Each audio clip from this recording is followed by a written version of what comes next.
warahmatullahi wabarakatuh.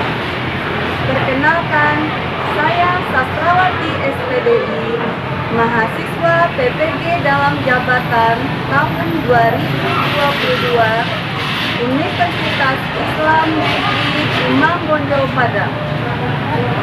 Pada kesempatan kali ini, saya akan menampilkan video praktek pembelajaran dengan materi tokoh-tokoh pembaharuan Islam pada masa modern.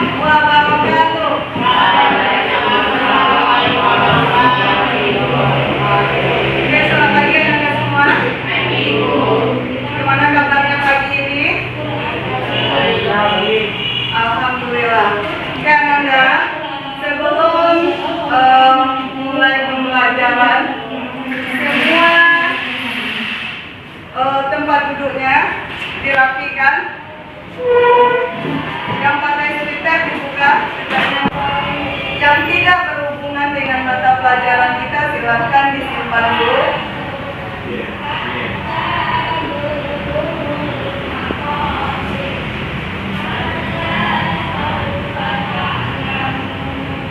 Oke, udah siap untuk belajar? Jangan, sebelum kita mulai belajar pagi ini, kita berdoa dulu. Oke, saudara, silakan pimpin temannya untuk berdoa. Semua siap. Semua mulai.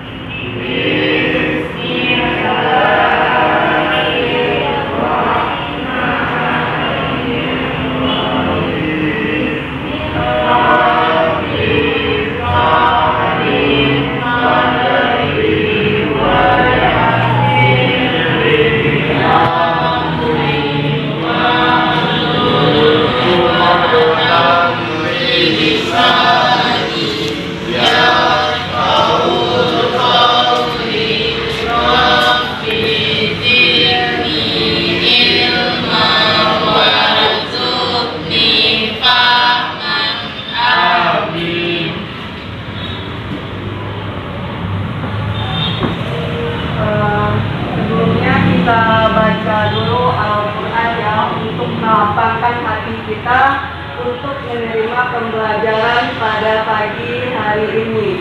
Oke, silahkan Eva baca Al-Qurannya.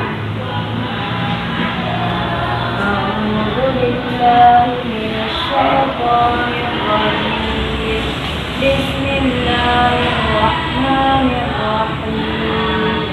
سيقول السفهاء من الناس ما ولاهم عن قبلتهم التي كانوا عليها قل لله المشرق والمغرب يهدي من يشاء إلى صراط مستقيم.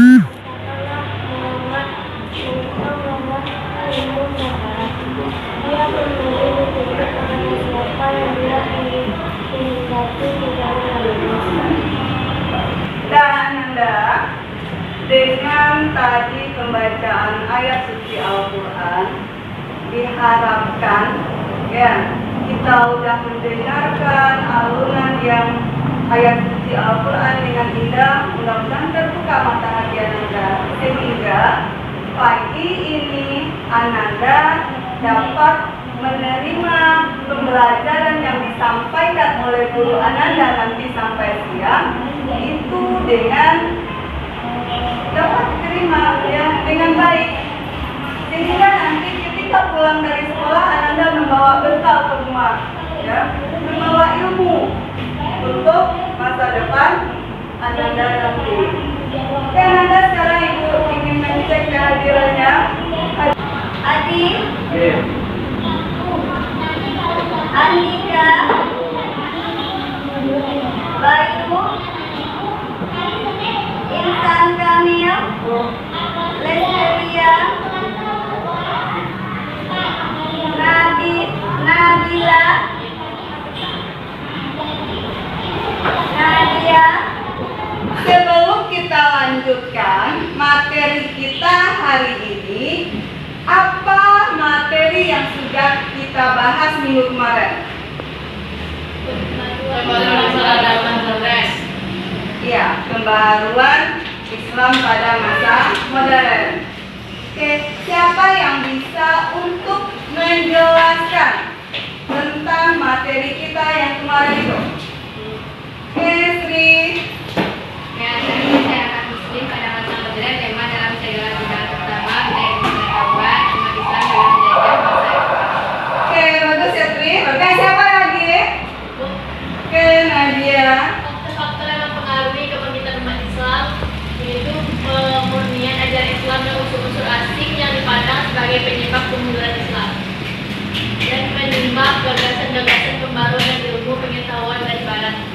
Oke, ya bagus ya. Berarti Ananda Ibu masih ingat tentang materi kita sebelumnya tentang bagaimana keadaan umat Islam sebelum pada masa pembaharuan Islam dan juga faktor-faktor yang mempengaruhi perkembangan Islam pada masa modern.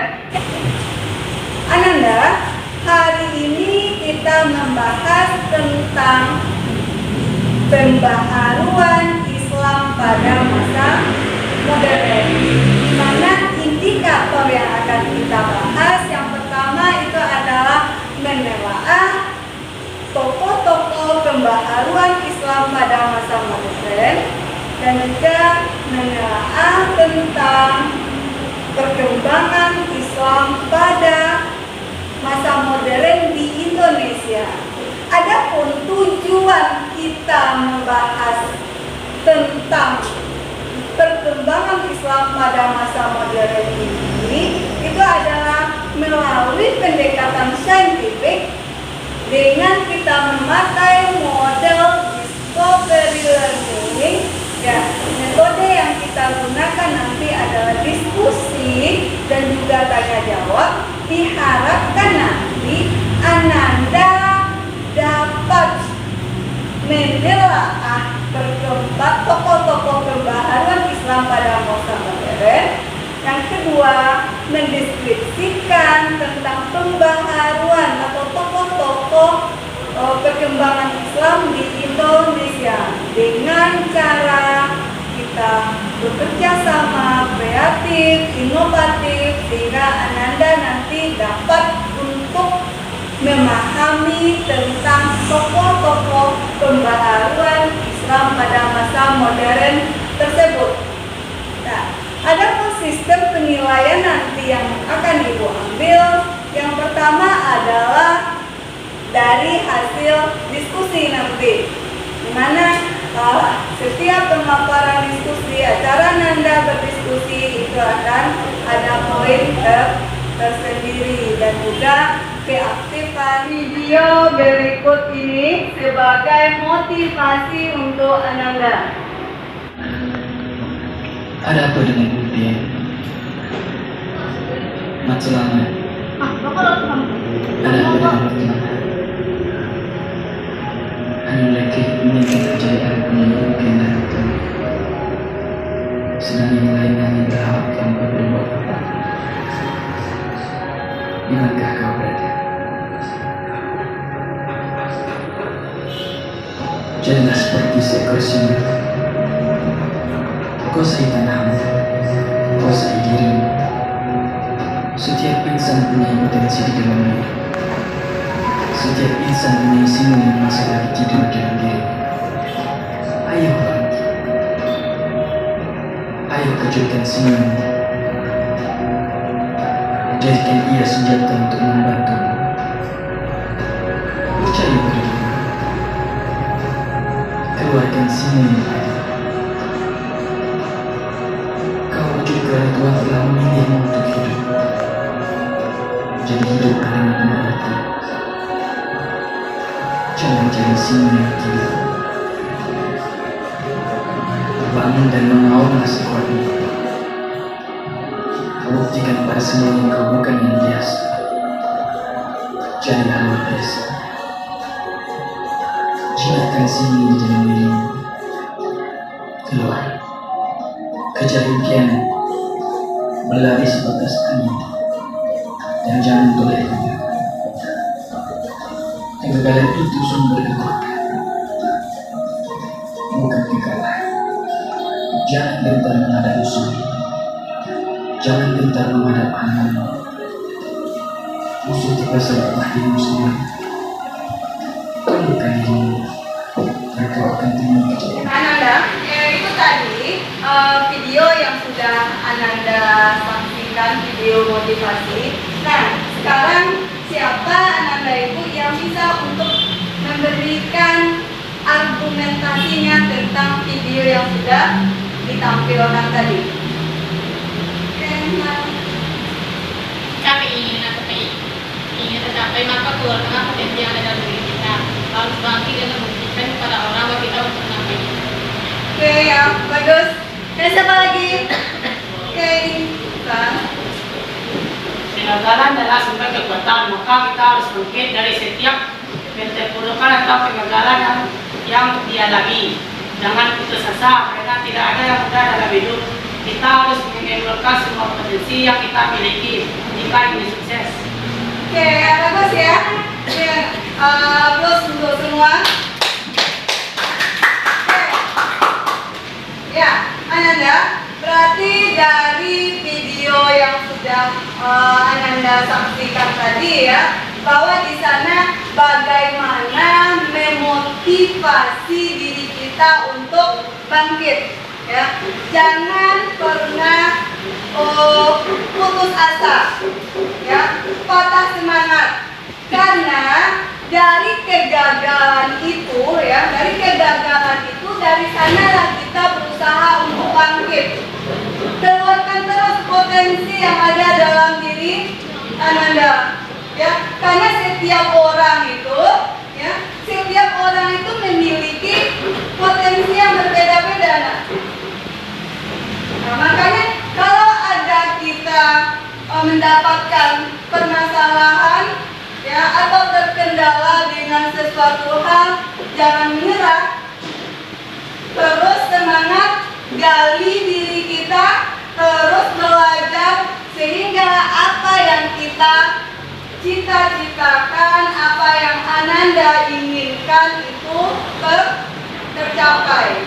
Jangan putus asa. Jadi itu intinya. Bagaimana Ibu informasikan minggu kemarin, ya, bahwa hari ini Ananda Ibu bagi kepada 4 kelompok, ya kan, dimana masing-masing kelompok nanti apa yang akan dibahasnya itu udah Ibu jelaskan minggu kemarin kan, bahwa nanti kelompok 1 itu membahas tentang tokoh-tokoh pembaharuan di Mesir.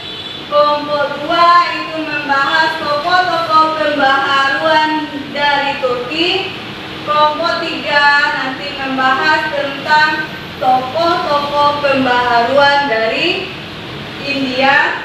Dan kelompok 4 itu nanti membahas tokoh-tokoh pembaharuan yang ada di Indonesia. Oke, silakan duduk ke kelompok sesuai dengan yang sudah disusun minggu kemarin. Kita duduk ke kelompok semua ya. Jadi ini ada LKPD nanti. Di LKPD inilah permasalahan nanti yang harus Ananda selesaikan. Ya, jadi masing-masing Ananda dengan permasalahan yang berbeda, nah itu nanti harus Ananda isi di LKPD itu.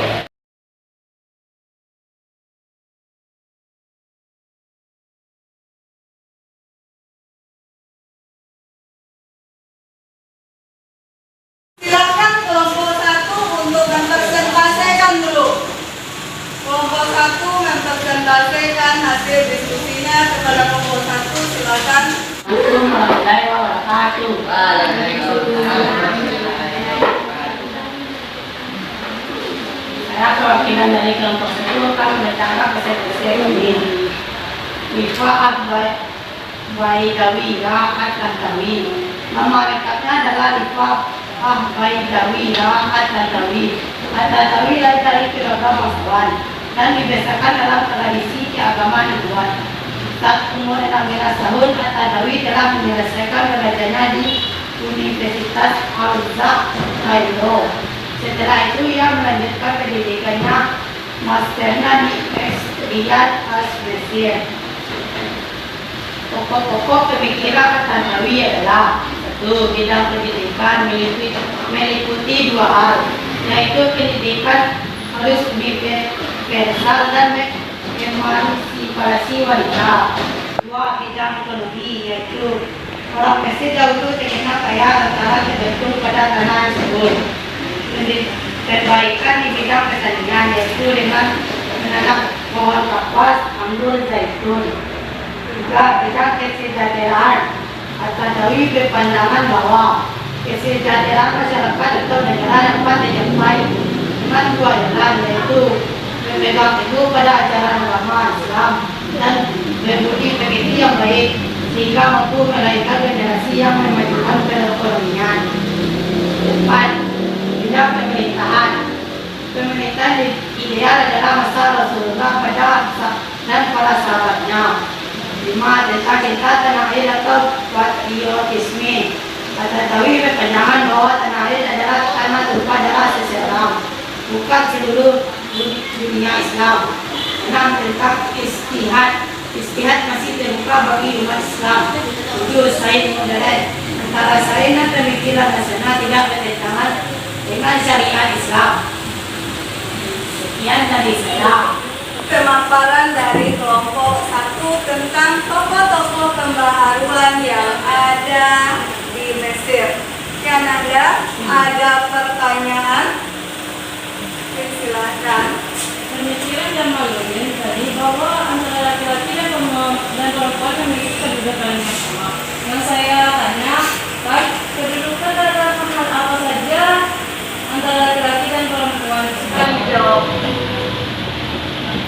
Laki dan perempuan menurut maklumin memiliki kesamaan dalam kesempatan dalam berubah ilmu pengetahuan dan keadilan atau bekerja. Oke, ada lagi yang bertanya? Berdasarkan pemaparan kelompok 1 tadi, saya mau bertanya tentang pemikiran Muhammad Ali Faisal yang lebih menekankan kepada bidang pendidikan termasuk pendidikan sekolah modern. Apa yang dimaksud sekolah modern menurut Muhammad Ali Faisal? Baiklah, saya akan menjawab pertanyaan dari kelompok 3 tentang sekolah modern di Indonesia. Sekolah modern yaitu sekolah militer, sekolah teknik, sekolah kedokteran dan lain sebagainya. Dan dimasukkan dalam sekolah modern disebut guru pendidikan. Demikian tadi pemaparan dari kelompok 1. Kepada kelompok 1 kita berikan aplaus. Oke, dah. Sekarang yang mempresentasikan makalahnya adalah kelompok 2. Oke, silakan kelompok 2.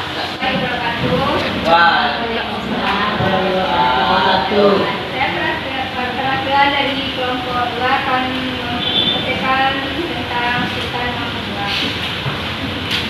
Sultan Mahmud II lahir pada tahun 1758 dan wafat pada tahun 1839. Pertama pendidikan adalah agama Islam dengan cara sejarah, sastra Turki, sastra Asia. Dia akan menjadi sultan pada usia yang masih muda, yaitu 22 tahun dalam pemerintahan Turki Mahmud II. Usaha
tadi udah selesai kita berdiskusinya.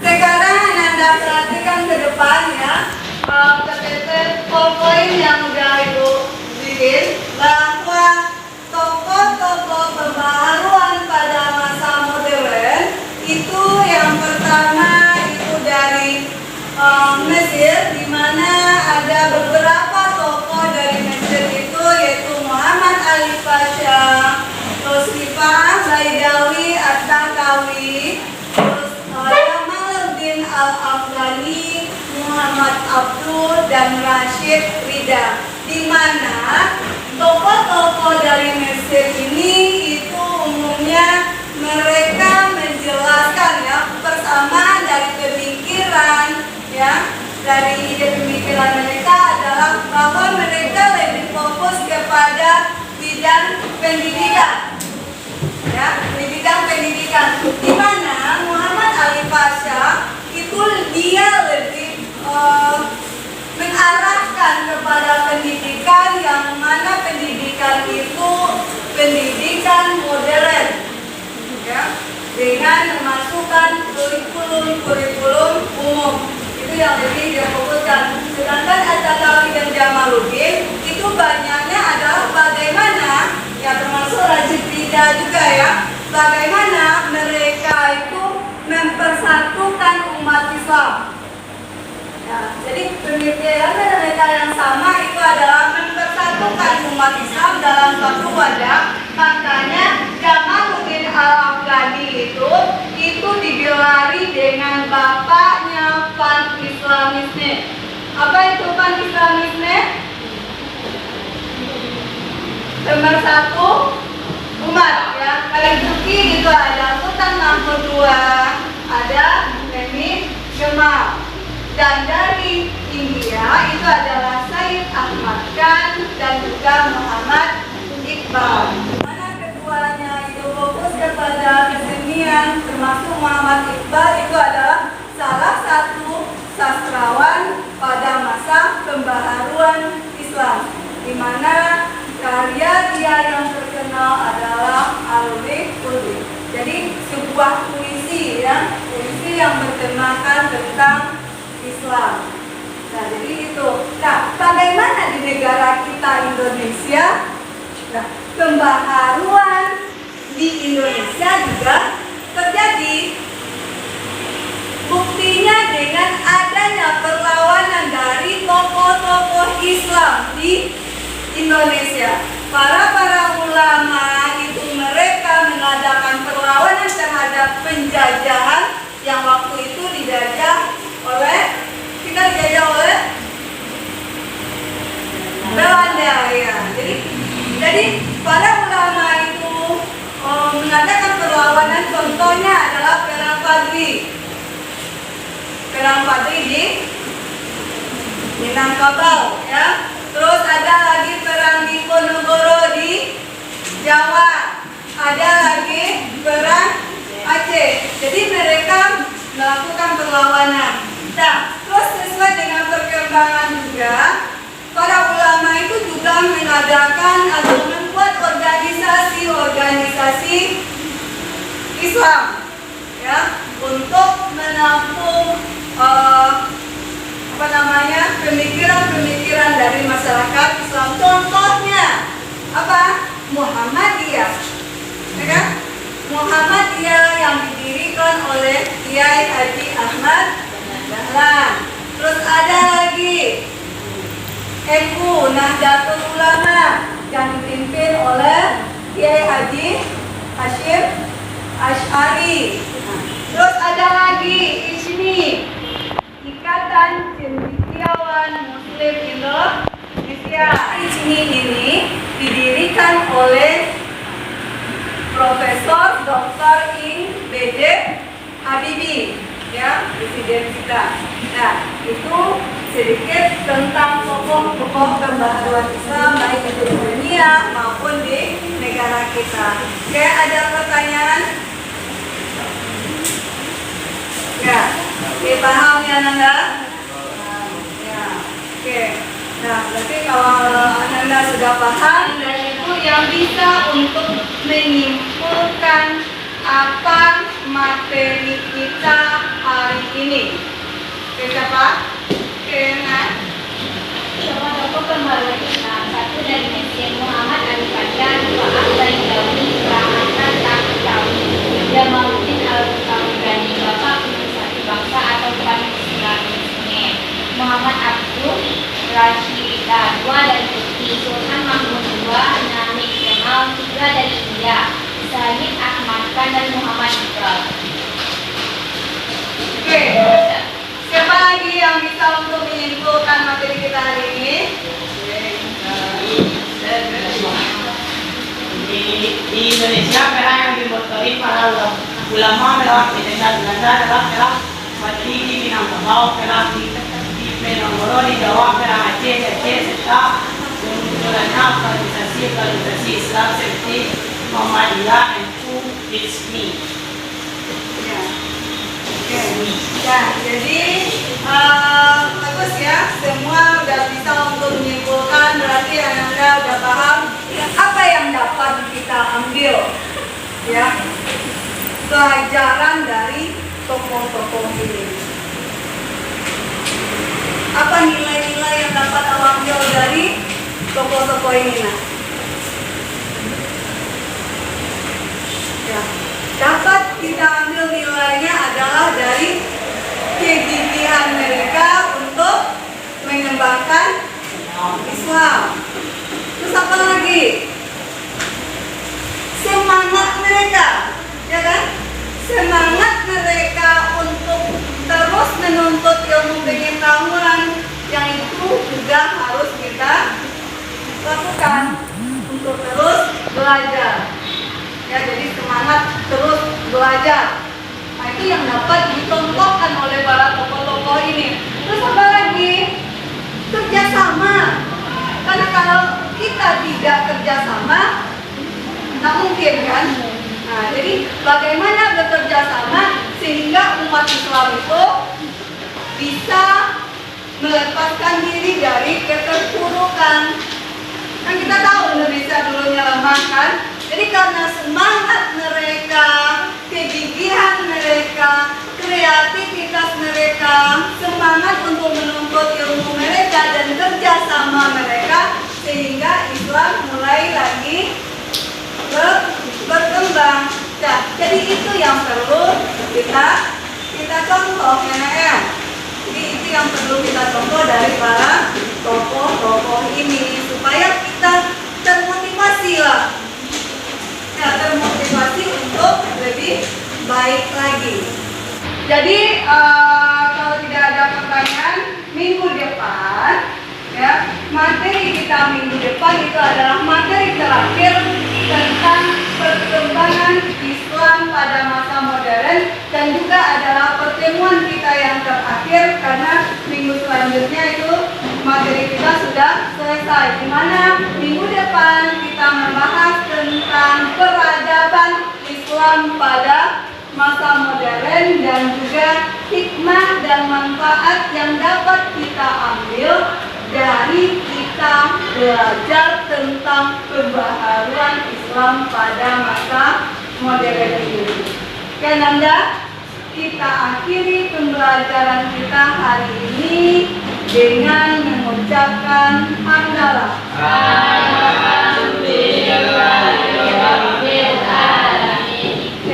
Assalamualaikum warahmatullahi wabarakatuh.